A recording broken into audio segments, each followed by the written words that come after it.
I got to get something off my chest. Okay. I lied to you and I deceived you. Okay.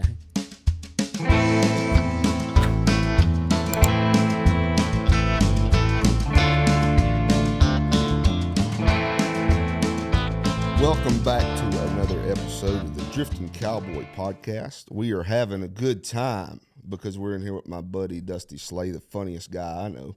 All right. Well, I'm pumped to be here. We are having a good time. Well, I appreciate you for coming, especially short notice. I just kind of sprung it on you. I was like, hey, I wonder what Dusty's doing. Well, this is great. I mean, that's what I love about what's happening with Nashville, you know? Yeah. For a long time, especially getting involved with country music, that world a little bit, for a long time, you know, everybody in LA and New York, they're having a good time on podcast. And, I get on some when I fly out there, but it's nice to do it in my own hometown. Yeah, well, this has been a long time coming because I keep watching your schedule, and I'm like, one of these days when Dusty's not busy, I'm going to reach out to him and have him on the podcast because I think it'd be a lot of fun to sit down and talk to Dusty because he's my buddy and he's funny. Yeah. You're never not busy. Well, yeah, I mean, I got, thankfully, my career's going well, and I got two kids. I got a 2-year-old and a 4-year-old, so there's no downtime. Yeah. I'm like, I feel like I got home yesterday from the road, and I was more stressed at home, and not just because kids are, they got a lot going on. Kids are nonstop. How old are they? 2 and 4. Oh yeah, that's a really busy time. Yeah, I mean, I was in Wilkes-Barre, Pennsylvania, so there's no direct flight. So I leave Friday. I take 2 flights to get to Allentown, Pennsylvania, and then I get in a car and I ride for an hour to Reading, Pennsylvania, do a show. Next day I drive 2 hours to Wilkes-Barre, do a show, and then take 2 flights home, and then my kids want to wrestle. And I'm like, I'm tired. I hate to be like, I'm too tired to wrestle. You know?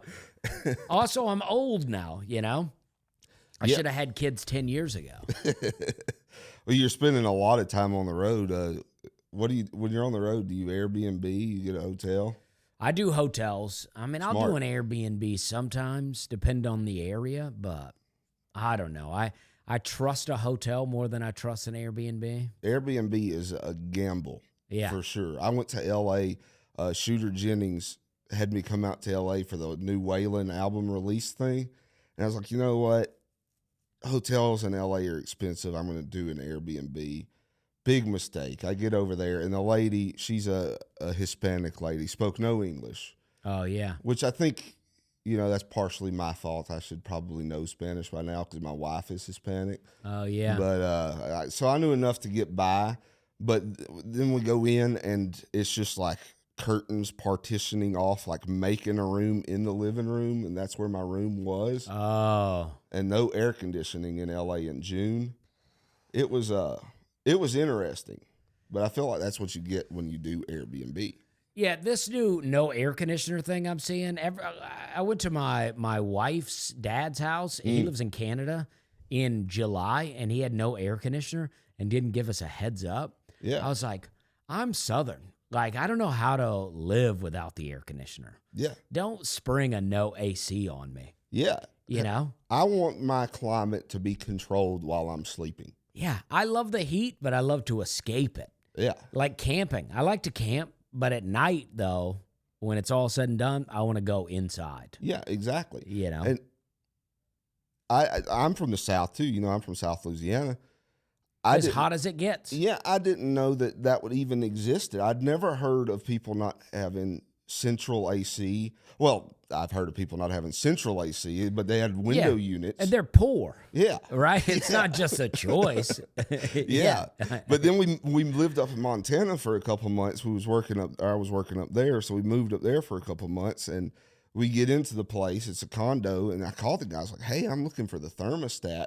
Where is it? And he was like, thermostat for what? I was the air conditioning. He's like, no, just open a window. And I was like, and what is this, like 1850? Yeah, they all go, it's just not worth it because it's not hot very long. I'm like, how long do you need it to be hot? 1 month is enough. Yeah. It's worth it for a month. These people are insane. They're insane. Get one of that. Now they make all the little units, that's not a window unit, but Yeah. I forget what it's called. Mini splits. Yeah. Yeah. Get a mini split. I feel like there's so many ways to convenience yourselves these days, and it in an affordable way. Can you imagine if you're in the South and people go, "Where's the heat?" You go, "Oh, we don't have heat. It's only cold 2 months out of the year. We don't, so we just bundle up." You know what I mean? It's insane. and the whole "it's cheaper to not have it" thing doesn't make it, because if some of the people that I know back home can afford it and can afford a window unit, I mean, come on. Yeah, my family can't afford me yelling at them the whole time because I'm hot. Oh man. Well, I want to ask you. I've never got to sit down with a comedian before, so this is really interesting for me. How did you get your start in comedy? Were you like the class clown, or? Well, yeah, I mean, I always was funny, right? But I had no direction growing up. Yeah. I had nobody was like trying to get me to, I don't know. I just had no direction. Like, yeah, I had family being like, "Well, we should go to college," but they weren't like helping me figure out how to go to college. Yeah. I remember people being like, "Are you going to take the ACT?" And I was like, "The what?" And they were like, "It's a test to get into college." I go, "Oh yeah, I guess I'll take it." And I don't remember, but they were like, "It's like $50." I go, "Oh no, I'm not going to take that." And then I signed up for community college across the street from my high school, and it was like, I took and I always did advanced classes when I was in high school, but I took a test, a math and an English class to get into college. I'd spent the whole summer smoking weed and, doing other drugs. And I took this test, and I was like, I had to like take different classes to like get me up to the level of class to take math and English. I don't know what it was called, but I was like, what happened to me? I got real dumb this summer. So I took those classes, each one time, and then there was no girls in my class. I was like, this was not the college experience I was promised. And so I just quit. And then I tried to join the Army, and then I got arrested before I got into the Army, so I never made it. So I had a suspended license for 9 months, and I was on probation for 2 years. So I just lived in this trailer in Alabama, just smoking weed and doing nothing. And then when I got off probation, I moved to Charleston, South Carolina. Mm-hmm. And then I still had no idea what I was doing. Charleston seemed cool. It was beach weather. It was nice. There was lots of women. I was very motivated by the idea that there were girls around. Mm. And then I had no friends when I moved there, so I took an improv class. And then, from there, I just kind of, from improv, I found a community, and then I found stand-up comedy. But in Charleston, there was no stand-up scene. So, we're just really just doing comedy at bars and then drinking heavily after for years. Well, it sounds like you were from a pretty small town. Yeah. It's good to get out of those places and explore a little bit, I think. Yeah, I think so too. I was from a town called Opelika, Alabama, which is not, it's not so tiny, and Opelika's great. I mean, it's a good spot. But yeah, you grow up in a place, you spend your whole life there, and you feel like, I almost felt like this like anger for living there. It's like that not Big and Rich, Montgomery Gentry song, My Town. Mm-hmm. I always think about that song, And as like, I couldn't wait to get out of there. But now I go visit, and I'm like, it's great here. I love it here. But it's like, I couldn't wait to get out of there. Yeah. Yeah. New opportunities elsewhere is always something good to strike out and get. Since we've moved to Nashville, we've been here for a year, it's I get where you're coming from, because it's great to be somewhere else, because there's so many new things and cool stuff to do and new people to meet. Yeah. And then you go back home, and it's like, it kind of feels like you're back where you belong. Oh, yeah. Well, yeah, for sure. I mean, that's why I would never, I make fun of things about my hometown, but I would never trash my hometown. I mean, I love it, right? Those are my people. When I go back, I'm like, this is great. But yeah, you go out to a new place and everything's an adventure. The thing about Charleston, South Carolina, it's a very isolated spot and it's really great. You got the beach, and especially back in 2003 when I moved there, it's kind of a small town feel amongst itself, but it feels like this, it feels like this beautiful little island all on its own. So when you're living there, you think you're better than everyone. I know that, it's just like the food's great, the music's great. It's like the bars are fun, the beaches are great. And you just feel better than everybody. And so I felt like when I finally got out of Charleston, kind of came back to reality, and Nashville's great too, but it's not so isolating. Yeah. Well, being a comedian, even like what I do, I think of that. I don't know if you're a big Blackberry Smoke fan, but they have this song, One Horse Town, and he talks about being from a small town and growing up doing what your daddy done, and that's very much how it is where I come from. And so when you break the mold and do something different, like going into a creative career, it kind of feels like some people are like, what are you doing? Did it feel that way for you? Yeah. It's interesting. I'm doing a show with Blackberry Smoke in Mexico next year. And there's a guy in the band who's from basically the same part of the country as me. Oh, really? He's not from Opelika, but he's from where my dad lives. And yeah, it does feel like that. Many people were like, I would tell them that I'm moving, and they're like, what? Where are you going? And I was like, I just want to do something different. They go, oh, I wouldn't do that. I had several people say, why are you moving? What? And I'm like, well, I just want to, I want to see what else is out there. And they were so confused by it. Not everybody was. A lot of people get it. But there are other people like, my parents were divorced, so I already was not living in the same town as my dad. But there was an expectation that my dad thought I would. He sold insurance, and he had a business all set up, his own kind of clientele, if you will. And, I think he kind of thought I would just do that. Yeah. And I think that would have been a fine job, but I didn't want to do that. Yeah. I was like, I don't know what I want to do, but I want to find something different. Yeah. Well, it's always great to do something you love. But for a while, you were selling pesticides.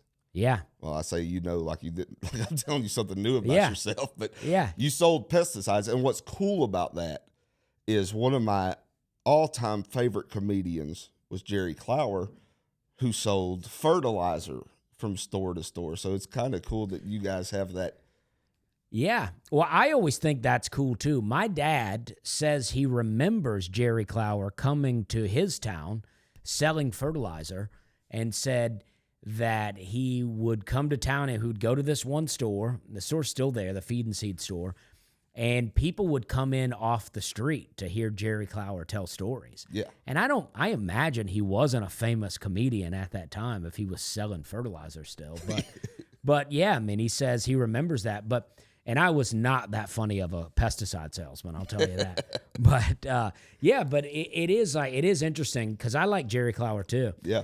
But yeah, I moved to Charleston. I started waiting tables, and also got this job as a kind of a part-time pesticide salesman. I was a seasonal employee that later would become a full-time job. I did it a total about 8-9 years, and that job I haven't done it since I quit in early 2012, and I still have dreams about the job. It is like. I say it's like my Vietnam, I wake up and go, and I'm like, I got more stores I got to get to. It's like, it haunts me. And it wasn't that bad of a job, but it just, I don't know, it just did something to me psychologically. So no comedy testing, though, while you were out selling pesticides? What meaning? What? No comedy testing? Yeah. So like Jerry Clower, from what I heard, when he was selling fertilizer, they called him the mouth of Mississippi. And like you said, they would come, which is crazy to me to think, the fertilizer guy's coming to town. Well, I think my comedy's too weird for a lot of people, and so not that it's that weird, but I think it is weird for some. Like, I think like early on, I think people thought I would be like another Larry the Cable Guy in a way. Oh, yeah. And I love Larry the Cable Guy, but I don't think we have the same audiences. I opened for Larry the Cable Guy once, and I can tell you that particular audience did not enjoy me that much. Really? Yeah, and I thought, I mean, I had a great time with Larry. We hung out, we had cigars. I thought it was great, but I just don't think his audience was that into me. Now, it might be different in some other place, but because I actually went back to that same place and headlined on my own, and I was like, oh, okay, so maybe it wasn't his audience. It was better when it was my crowd, but, you know, there's just some places that, you know, are into different things. But either way, I'm like, when I started telling people at the pesticide company that I did comedy, because I sold to Lowe's and Home Depot, people would go, really? They would go, you're not even funny. And I'd go, yeah, I hate this job. You see me when I hate my life the most. There's nothing funny going on in here. Oh, well, you do have a particular style of comedy, and you're, I would say, my favorite comedian of the modern era. I mean, your newest special, Wet Heat, was absolutely hilarious. Thank you. I appreciate that. And it was funny. And the one before was great. I love your style, but I could see that. I could see what you're saying. Did you ever have shows where you just completely bombed? Oh, yeah. I mean, very early on, I mean, that was the hard thing for me. It's like when you live in Charleston, Charleston has this art community where, you know, if you're a part of the art community, it's got, you know, at least it used to. All these people would come to the shows. It's like you get involved in different things. Like I would host burlesque shows, or I would host award shows for the Charleston City paper. And so there's this, so you're very much in this art community, and you feel special. And then I won a contest a couple of times in Charleston, and my jokes were more Mitch Hedberg-like. Yeah. And so I started working the road, and I specifically remember, and I reference this place a lot. I remember being at a Comedy Zone in Johnson City, Tennessee, and the Comedy Zone was in a Holiday Inn. It was in a bar called Secrets, and it, you know, 10 people might show up.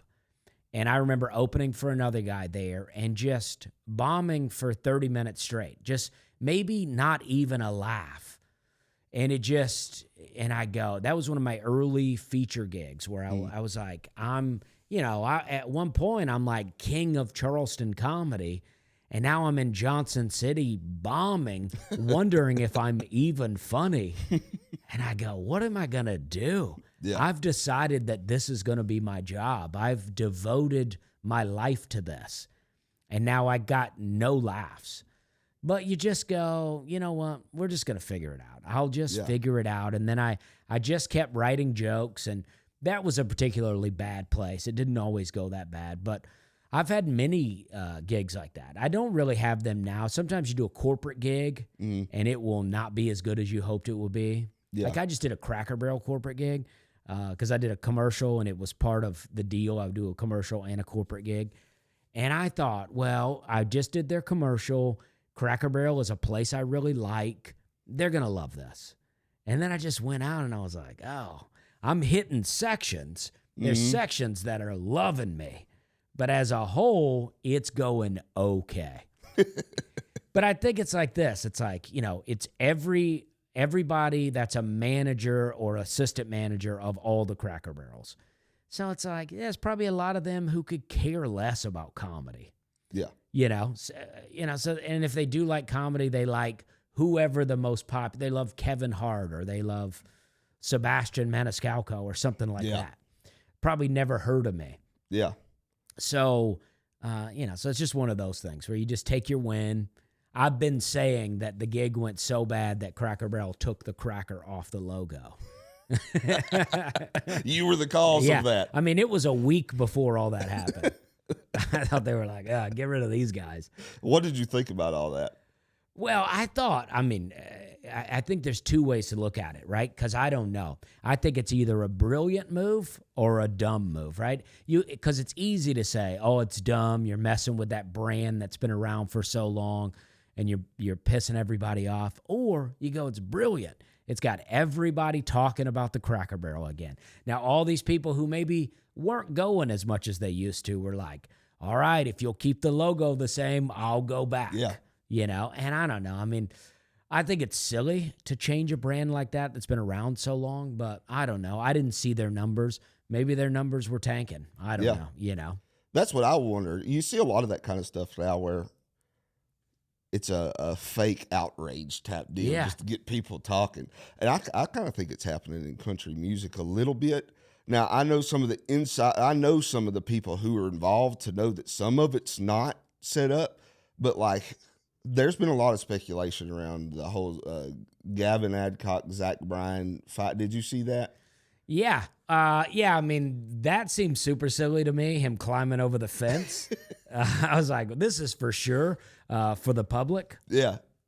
But I don't know. Maybe. I mean, I like Zach Bryan, but he may be insane. Yeah. Dude, I've scaled a lot of fences in my lifetime. A fence that's that high with the thing that's angled like that, he was determined. Yeah, I mean, that's tough to do. I mean, that's like when you're at the softball field with your mom or dad and your cut ball gets stuck up in the fence and you got to get up there and get it. You got to really be mad at a guy to want to get over him like that. Yeah, but... Or you want to put on a show. Yeah, not mad enough. You're mad enough to get over the fence, get your private area caught up all in the barbed wire up there, get down. But you're not mad enough for one guy to not be able to hold you back. Yeah. That's where it got a little kind of head scratching. That's what I'm saying. It's like all of this, like even like Charlie Crockett stuff with Morgan Wallen and then another guy, I can't think of his name now. He had that song, the Back in Black or something. It just came out recently. I love this guy too, and I can't think of his name. He got sick and kind of came off the road. Dang, what is his name? He got kind of the deep voice. Song starts off kind of Johnny Cash-like, and then kind of this almost like rap beats come in. Are you talking about Paul Coffin? Yeah. He got involved too, like, and I was like, is this, I mean, I don't know. It just seems... It started to feel like everybody wanted a piece of it. Yeah. Like, man, these people are getting views. Let's hop in here and get a piece of that, which I don't blame them. But yeah, I get it. I don't mind a little drama too, you know. You've had your fair share of in the country. None of mine ever picks up. I try, but none of it ever picks up. Nobody cares. It did. Like, you got picked up by Whiskey Riff a year ago or something. I forgot what that was all about. Well, I was just talking about Post Malone being not country. Oh, now, and I did backtrack a little bit, and I wasn't actually trying to backtrack. I didn't realize it was basically 2 albums. And the first album had all of these country singers on it, and I'm listening to it, and I go, well, you got everybody in country, but none of these songs are very country. And then there was another album, and that one actually was pretty country. Yeah, it felt to me, or it feels to me like Post is like easing, like that first album maybe was easing into the waters of country, like he's wading in. From what I'm hearing, though, I had Chandler Walters on the podcast, and he talked about some of the stuff Post is coming out with. I think it's going to be more like straight hardcore, almost Western swing type. Oh, yeah. But I'll tell you, Post does know his country music very well. I met him at Losers one night, and I had to put him to the test, you know. And oh yeah, so we were sitting there, and he actually tapped me on the shoulder and was like, "Hey, you know this album, don't you?" It showed me it was Waylon, old Waylon album, live at JD's. And so I sat there and listened to it. Then he put on Gary Stewart, and I was like, "Okay, this guy knows great music." And so I was like, "Who's your favorite artist of all time?" And he said Hank Williams Sr. And I was like, well, that's easy. That's easy to say. Yeah. So I was like, well, okay, well, what's your favorite Hank Sr. song? And he was like, My Son Calls Another Man Daddy. And I was like, okay, well, that's a deep cut. Yeah. And but cool guy. And I do think he's easing his way in. But I also 100% agreed with what you said, because that first album, I was excited because like he had a song with Hank Williams Jr. Me too. And I'm like, I listened to the song with Hank Williams Jr. and it wasn't my favorite. No, I love Hank Jr. And I was like, actually, Hank Jr.'s part on the song, I was like, his voice is so good that it's like, I almost like everything he does, except when he's like his blues guy. Yeah. I don't really like that. The alter ego. Yeah. Loggerhead or something. I forget what he calls it. Flathead. Hawkshaw Hank or something. Yeah. I guess there's a couple of those, but the latest one he put out I didn't like. But I mean, I love Hank Jr. Yeah. I always say I never want to meet Hank Jr. because I feel like he would be rude to me because that's who he is. And I just want to keep listening to him. Yeah, I mean, I just listened to that album and I was like, this is not good. Yeah. And I don't know. I feel like so much country stuff. People are like, I'm making a country album. And then you listen and you go, well, this is not good. It's not really country. Like even Beyonce, I'm like listening to that and I go, I think everybody, I've heard a couple people say this, I think everybody would enjoy a Beyonce album if she actually was like, I'm going to do a country album. Yeah. And then it was country. Yeah. I don't think anybody would be against it. Yeah, I don't think so either. But it's always like, I'm just going to do my music and add in some country elements. It's a y'all, something about a truck. Yeah. Now we're gonna slap country on it. Yeah, and there's so many. It's like this. The guy that did a bunch. I don't know why. I've got some real brain fog going on. But he did a bunch of stuff with Morgan Wallen. He was right. Ernest? No. Hardy. And Hardy, like I heard a rock album by Hardy one time, and I was like, oh, this is pretty good. And my buddy was like, this is Hardy, and I go, oh, I like this. I don't really like Hardy country, but I like, Hardy doing rock. Yeah. Have you ever followed Ryan Upchurch at all? He's a country rap dude. I know the name, but I don't think so. That guy, he beefs with more people than Gavin Adcock. It's crazy. Yeah? I think I don't know. But you brought up Hardy, and he posted something yesterday, and he was making fun of Hardy. He called him Hardly. Oh, yeah. But yeah, a lot of beef happening in country. It's really weird. Yeah, I mean, and I don't necessarily want any beef, but what I would like is to be able to turn on a country radio station and hear country music. Yeah. And I think there's a lot of good stuff out there, but I don't know. There's a lot of stuff that's just not as country as I'd like it to be. I always say that I like 90s country the best, but then I started to realize a lot of the stuff I'm considering 90s country is actually 80s country. I was just listening to it in the 90s. In the 90s, yeah. Like Alabama, a lot of the Hank Jr. songs I like are 80s and 70s. Yeah. And I like a lot of 70s country. There was 86, there was a great revival in country music. Randy Travis came along, the neo-traditionalist movement. And then 89, you had Travis Tritt and Alan Jackson and all these guys. Love Travis Tritt. It was we're going to go see Travis one day. Yeah. He was in town that day that I messaged you, but he ended up getting busy. And he told me, he said, one day when I'm not busy, I want y'all to come over because I want to sit down and visit with Dusty for a while. So we'll do that. And I know he listens, so I love Travis Tritt. Yeah.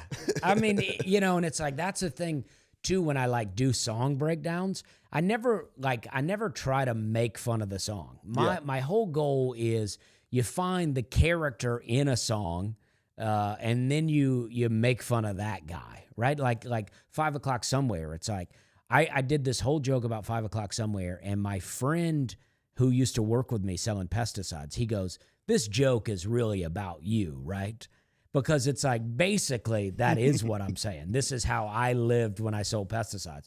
Just getting drunk every night and then going into work and complaining about how much my job sucks. Whereas it's like, if I were actually taking care of my body, I probably would enjoy this job. But I'm hungover, I'm overweight, I'm smoking too many cigarettes, and my life kind of sucks. I want to tell the folks who are watching or listening, if you don't know what he's talking about or you haven't seen it, look up the 5 O'Clock Somewhere Dusty Slay joke. It's breakdown of 5 O'Clock Somewhere, and it's hilarious. It's hard for me. Like, even when I go to a comedy show, a lot of times I'll chuckle and stuff.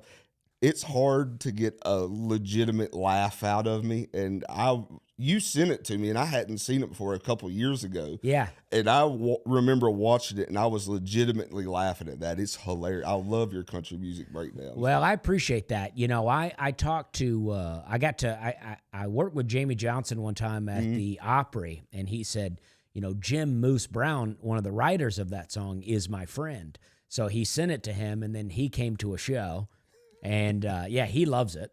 And I got a lot of heat off that joke, good and bad. Bad because I have this line where I say, it's only 12:30, but I don't care. It's 5 o'clock somewhere. And I go, yeah, but that's not true. You know, it may be 5:30 somewhere, but we don't lose a half hour just because you change time zones. But apparently I did not do my time zone research, and there's half-hour time zones all around the world. And in Newfoundland, Canada, if it's 12:30 in California, it's 5 o'clock in Newfoundland. I had no idea that that's what Alan Jackson was singing about all this time, Newfoundland. The time zone nerds did not like the joke. No, and it was new comments every day. And you know, but then I got like a couple of breakdowns, a couple of Travis Tritt songs, Brooks and Dunn, Hardworking Man, and these are all great songs. Yeah. I got a little heat on the Hardworking Man because I say steel hard hat, and I say it's steel for this guy. He doesn't wear plastic. And everybody's like, it's steel, STIHL. It's a name brand, idiot. And I'm like, oh, I guess it is. Is that true? I don't know if that's true. Well, I went and looked it up. I was in the lyrics. It says steel, STEEL, but steel is the brand is pronounced that way, and they do make hard hats, and they are plastic. I did a little research after, and I was like, all the shows that I did this, not one person brought this up to me.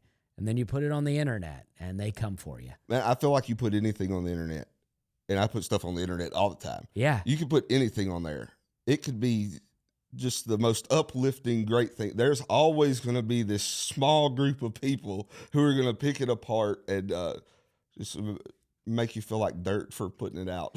Yeah, I mean, I got an elevator joke. I go, oh, who, you know, about the name brands, and I go, who's this for? You know, is anybody in the elevator being like, what brand is this? And then this guy comments, he works at a construction company, and he goes, it's for people that build buildings and professional builders and people with money, not, you know, bootlickers like you or whatever, something like that. I'm like, geez, guy, it's like, take it. There's a way to go, actually, it's for builders.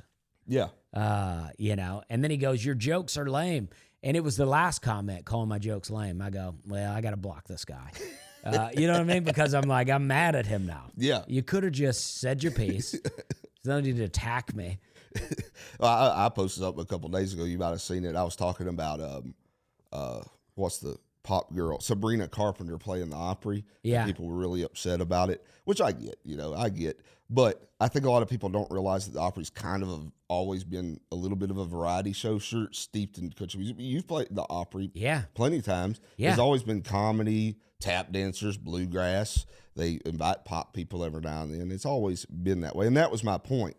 And I said at the beginning, I'm going to try to be a voice of reason here, which is a common phrase. I'm going to be a voice of reason here. And boy, a guy got really mad at that. He was like, man, you must think you're better than everybody else because you're the voice of reason. Yeah. I was like, okay. Yeah. You're better. Yeah. Well, that's what they always think everybody's trying to be better than everybody. Yeah. And it's like, it's a lot of that. I love the Opry. I have done it about 40 times, and Wow. I love doing it. And, for people that go there, some people probably want to see Sabrina Carpenter. That's probably very exciting.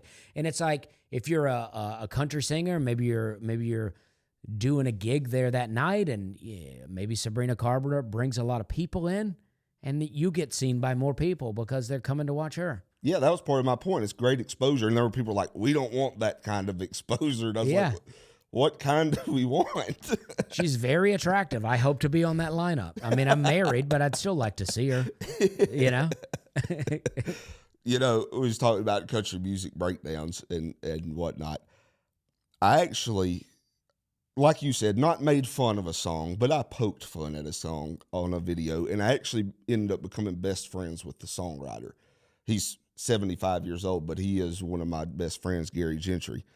wrote The Ride in 1959, and the one I loved back then. Which the one I loved back then, you know, the Corvette song, She Was Hotter Than a $2 Pistol. Yeah.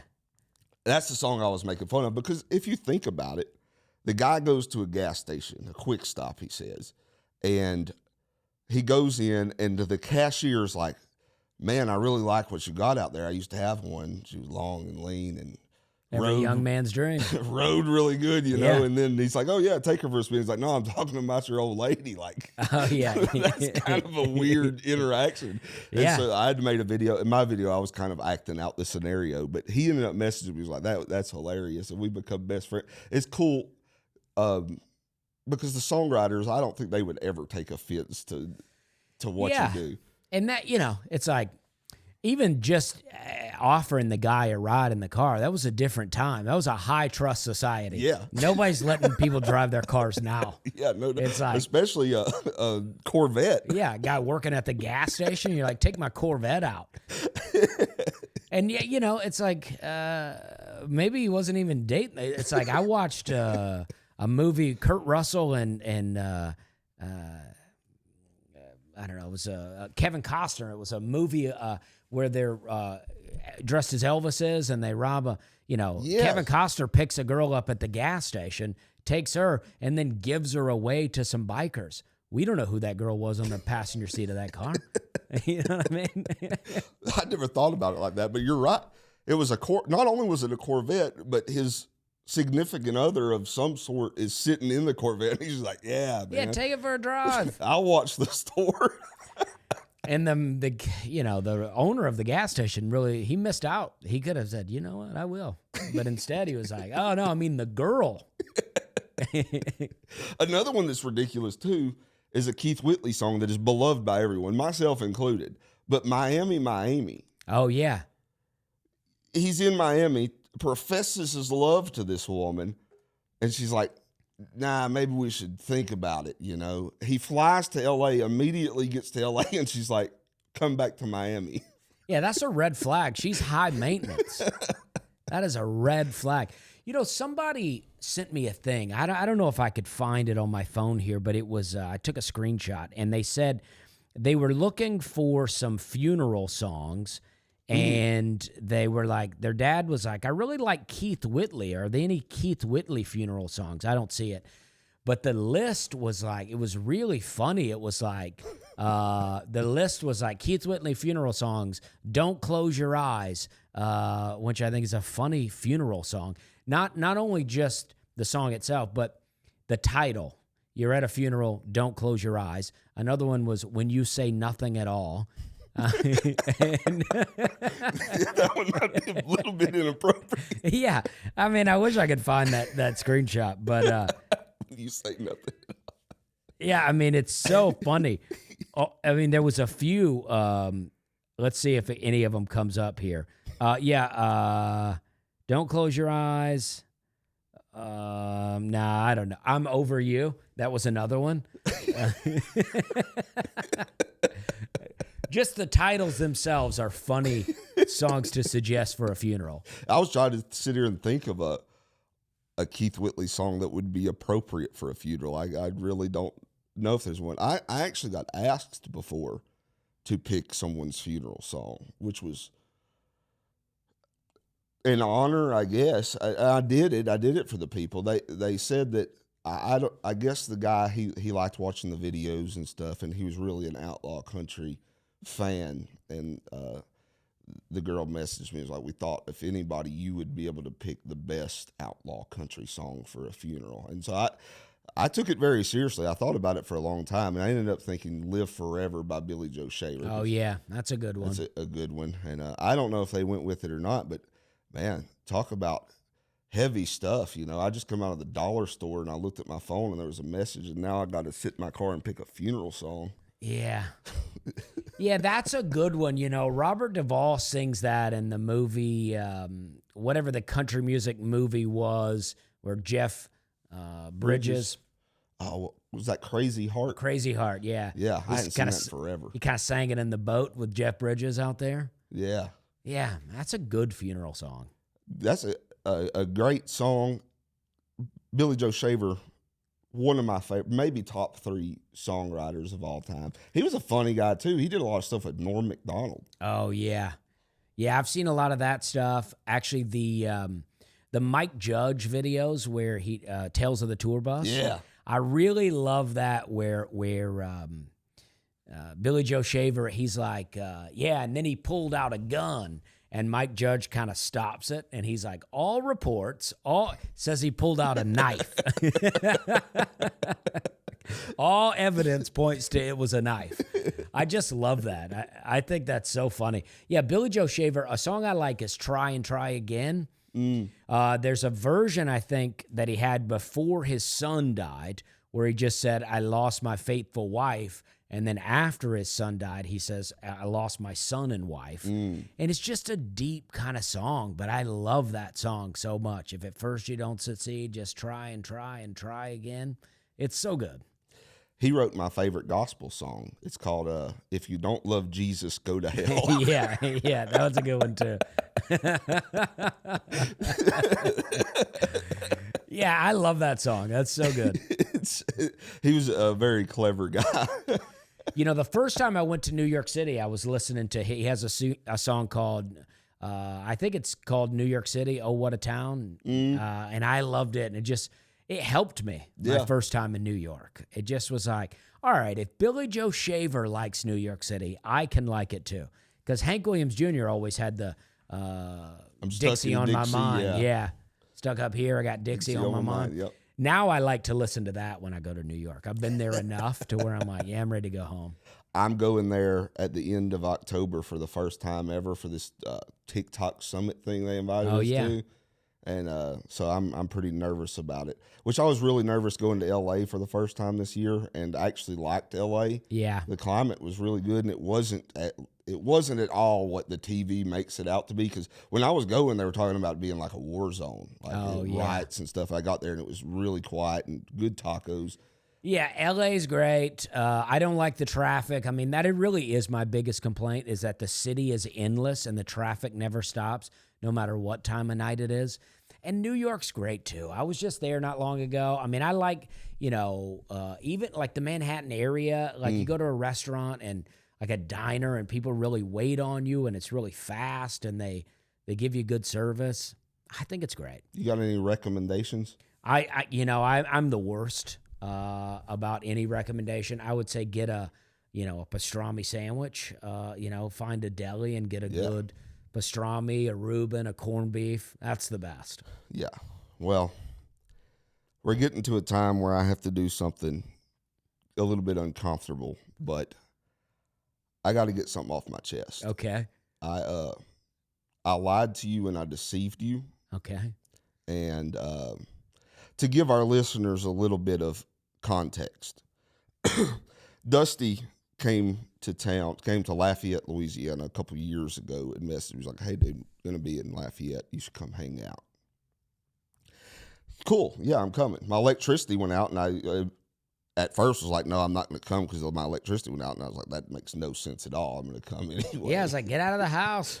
So we got AC at the club. It was a great show. And Dusty was like, you know what? Afterwards, we're going to smoke cigars. I've never been a tobacco guy in my life. When I was like 3 years old, my uncle gave me some Skoal. Yeah. And because I thought it was candy and I kept bugging him. And so I puked my guts out and never wanted to touch anything tobacco again. But when you said we were going to do cigars, I was like, you know what? Against everything Dare ever taught me, I'm going to partake because this is what the cool guys do. We're going to puff some cigars. We're going to visit. We're going to have a good time. Yeah. And so after the show was great. My brother came with me. We laughed, had a great time. We go down. You had some cigars. I get it. I don't inhale. I don't think you're supposed to inhale. Yeah. That's good. So I didn't inhale. I'm puffing a good bit. I puffed about that much, I guess. And all of a sudden, the room, we weren't in the room, we were outside, but everything started spinning. And like I started feeling queasy.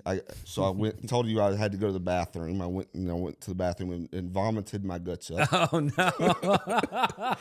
But I get it out of my system, and I'm like, you know what? That's probably fine. I got it out of my system. I can go down. I can smoke some more, and it'll be okay. Maybe not smoke some more. Maybe I'll just pretend I'm smoking some more and visit and have a good time. So I go down. About 5 minutes pass, and it hits me again. It starts spinning, and that's whenever I was like, okay, well, Dusty, it's getting late. I got to get home. And we go upstairs, and I'm in the lobby, and I'm in the bathroom, and the lobby was completely empty. And I'm puking my guts up, and it's echoing throughout the hotel. And my brother said, you walked out of the elevator and walked over and was like, hey, is Dylan okay? Is that him? And my brother, so I guess I didn't lie and deceive you. My brother said, no, he's outside on a phone call because he didn't want me to look like a wimp. Oh, yeah. To the guys. So I apologize for deceiving you. Well, I'm sorry to drag you into that. It's hilarious to me now because you've survived, but I'm sorry to drag you into that. I just, now that I don't drink, it's like the only way I know how to hang out is to do a podcast or to have a cigar. Yeah. And then, I think it was raining and we had to sit in that little doorway, kind of the worst spot. It was. For you to have a cigar. For me, I don't care. I've smoked so many, I'll just hang out anywhere and have a cigar. I smoke on the back of my truck at Zany's all the time in the parking lot. My brother ended up driving. So Lafayette's like an hour and a half probably from where I live. Yeah. So my brother ended up driving back, and I was on the interstate hanging out of the window puking the whole way home. I didn't know nicotine could do that to you. I didn't know it could do that either. I've had some times where I go, whoa, I got a little too much. And then I'll just kind of set it down, and then it will pass. Yeah. But I've never thrown up like that. Oh, it was serious. I thought I was going to have to go to the emergency room or something. Wow. I had no idea. It was pretty intense, but I felt bad because when we come out, my brother told me, he's like, yeah, I got your back. I didn't tell Dusty that you're a wuss. Your brother's cool. I didn't tell him. What's funny about that is my brother at the time was like 18 or 19, and he smoked the whole cigar. Yeah. He'd never smoked it either. And he said he had, and maybe he had, maybe he'd been smoking cigars, but he smoked the whole cigar, and so he was laughing at me the whole way home. Do you think he smoked cigarettes or dipped, anything like that? Maybe had some kind of nicotine tolerance? I don't think so. Maybe. I don't know. It was very strange to me that he was able to partake in the whole cigar, and I smoked maybe an inch and maybe, deathly ill. Things just have different effect on people in different times, depending on what you ate, what you had going on. But yeah, I mean, that's wild. Because even when we were kids and we snuck my dad's chewing tobacco, we had some, and I got a little dizzy, but I never threw up. Early days of dipping and skull, I would get a little dizzy, but I never threw up. So I had no idea. I'm sure you went through the same thing in a rural school like I did. 12 years old, there's kids showing up with dip, to try something. Oh, yeah. But since I had that experience with my uncle at a young age, I knew what it could do to you, so I wanted no part of it. So I never partook in any of that until. Wow. Well, maybe you just have like some kind of nicotine sensitivity, or allergy, or something. Yeah, I don't know. It was rough. Because if you only two, well, I guess if I would have died. Well, I would have felt terrible. Because when I was younger, when I was in high school, I used to like to smoke weed with people for the first time. It was a big thing for me. I loved doing that. And now if I were going to smoke weed and somebody goes, oh, I've never done this before, I'd go, well, you're not doing it with me. You're not going to do it with me for the first time. Yeah. Because I don't want any part of that. I don't want any responsibility of dragging people into the darkness out here. So I'm sorry I did that to you. But yeah, what if you would have died? Yeah, I mean, it wouldn't have made a difference to me, but I mean. I would have gone. It wasn't the tobacco. He ate something at that club. You'd have thought that I'd doing heroin in the bathroom. He went to the bathroom and came back and died. He must have been shooting up in there or something. Jeez, wow. But I felt so bad about this deceptive behavior because I don't like to be a deceptive person. So I did go to the farmer's market yesterday and I bought me a gift. Oh, yeah. In a Walmart bag, true redneck fashion. Whoa, all right. I heard you like the fresh breads from the farmer's market, so I got you a banana nut bread. Oh, man, I appreciate that. I do love a fresh bread. That's a heavy bread, too. It is. It's dense. It's moist. It's good. I love a fresh bread. Yeah, the farmer's market's the place to go. Yeah. You ever go to the one over here on Rosa Parks? Oh, yeah. Oh, man. That's a hot spot on a Saturday. Oh, yeah. It's really going on in there. Great food. All kinds of good stuff you can find in there. Yeah, you can really spend some money in there. Oh, yeah. Real quick. Yeah, but supporting the local folks is always good. I like that. I got some lion's mane mushroom there. Oh, yeah? Yesterday, because I'd always heard people online say that if you cook it, it tastes like crab meat. Okay. And it pulls apart. It looks like chicken when you pull it apart. And I was like, that's crazy. So I've always been on the lookout for years, and I've never seen it for sale anywhere until we go to the farmer's market, and they had some for sale. Took it home, cooked it. Did not taste like crab meat at all. It tasted like earth. It tasted like the ground. Yeah. But it wasn't, with that being said, it wasn't horrible. But immediately my throat started closing up. Oh, no. and like my eyes started swelling. So maybe I'm just allergic to everything. Like my wife was telling me we need to go to the hospital, but I'm just one of these typical tough guys. I'm like, nah, I'm all right. I don't even need my throat. So just be cautious if you get some. Well, I'm afraid of mushrooms. I will say that. I even downloaded like a mushroom app. Yeah. And I would scan it, and every mushroom would go, we think it's this, but don't trust us. Yeah, that's what all the mushroom people say. Like Paul Stamets and all these guys are like, yeah, you should really get into foraging. It's a lot of fun. Great mushrooms. They all have these different tastes, but don't ask us what it is. Do it at your own risk. This could be delicious, or it could kill you. It's up to you. Yeah, that's wild. See, I'm freaked out about mushrooms, and they nothing ever tastes like. They go, just tastes just like this. I go, nah, it doesn't. I think it's that the vegans want something that tastes like they've had that taste of meat in the past. Yeah. And they want something to taste like that so badly that they lie to themselves and believe it, and then they lie to everyone else, and then it makes guys like me almost go into anaphylactic shock. Yeah. Because I'm just trying to get some crab meat here. Yeah, and they like the Impossible burgers. I think that's going away. I think everybody's had enough of that. But it's like, I've had vegetarian people tell me that they hate it too, because it's like, if you go to you go to a place and say you don't want a hamburger, but like I like a black bean burger. I love hamburgers, but I've had black bean burgers that are good, a lentil burger that's good, but it doesn't taste like a hamburger. Yeah. It tastes like beans.